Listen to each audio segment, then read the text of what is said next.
It is possible. I mean, the people of Iran have proved over and over again that they loathe this regime. And the regime has never been, I think, weaker than it's going to be at the end of this war. So it isn't impossible.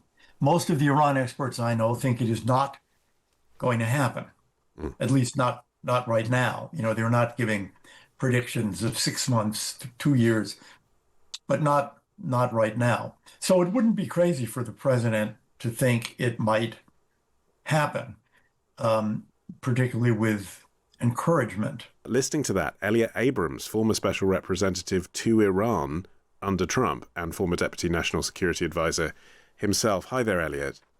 Hello there. Welcome back on the show. You said on Times Radio earlier this year, when Trump encouraged an uprising in Iran, saying that help was on the way. Well, here's a reminder of what you said. Well, I think he should certainly not have said what he said. Help is on the way, which might have led more people to go into the streets and get shot. He was, in that sense, bluffing, and leaders of countries should never bluff in that way. Elliott, did the president call your bluff? Yes, help was on the way. It just wasn't on the way instantly. There is still a big question here, though. Suppose this war ends in one day, 10 days, whatever. The war ends. No more bombing. Iranians in large numbers come out in the street, like in January, and the regime mows them down, just as in January. What does the president do? Not only did he encourage them in January, he said it again, I think it was yesterday or today, similar remarks.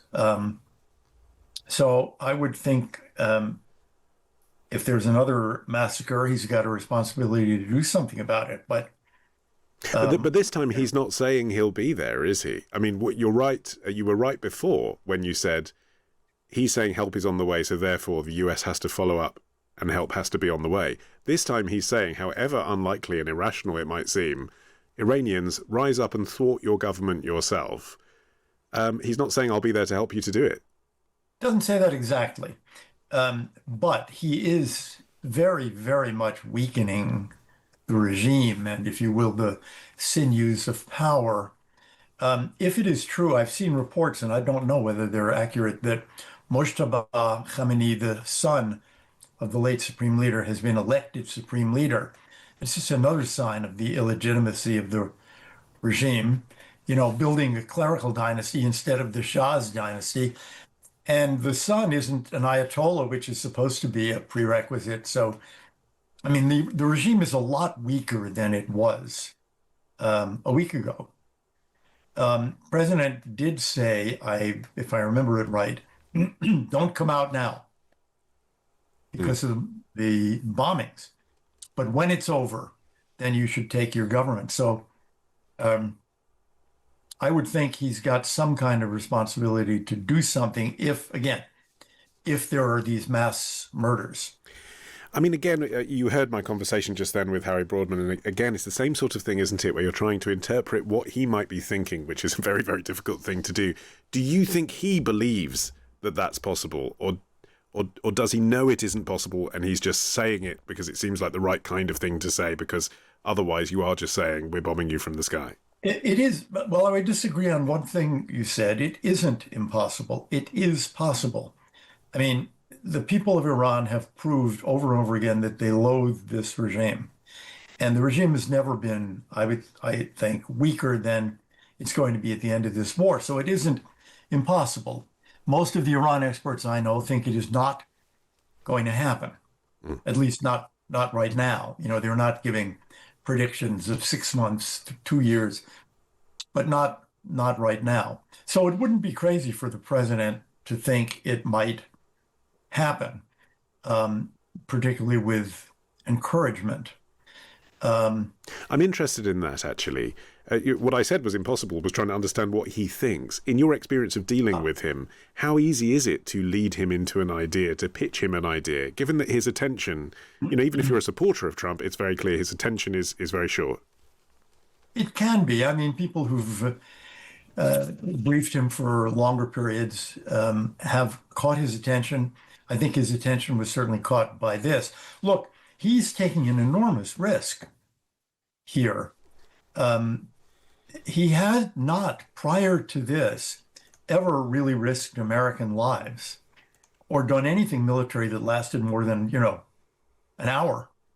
And then he would report on it when it was successfully completed. This, he says, is going to take weeks. And it's very striking in his first statement about it, I guess last Saturday, he said, we're going to have casualties. He wasn't, suggesting otherwise. He knows it.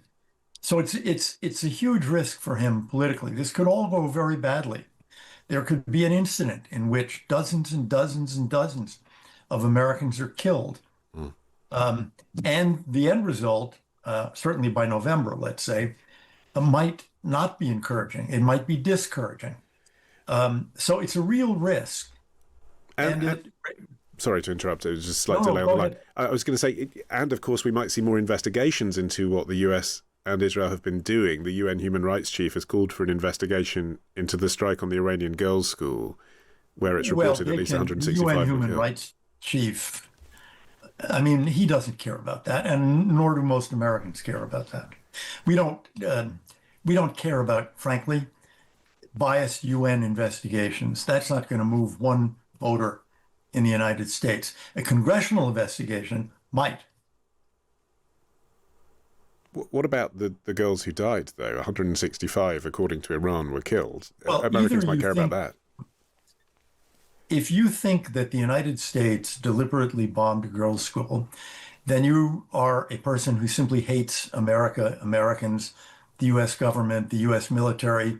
You're a person who thinks that a president could issue an order, bomb a girls' school, that the military would carry out that order. And, you can have that opinion. The question of how an accident like that could have happened should be investigated, first of all, by the U.S. military. What happened? So just to follow the logic of what you're saying, though, are you saying that the UN Human Rights Chief hates America? No, I'm saying that Americans are not going to be interested in a UN investigation. A UN investigation, I would say in my experience, and I would think of experience of many Americans, will not be viewed as a neutral and unbiased investigation. Elliott, thank you for your time. Appreciate it. Elliott Abrams there, former special representative to Iran under Donald Trump. Your views, 87222, start your message with the word Times.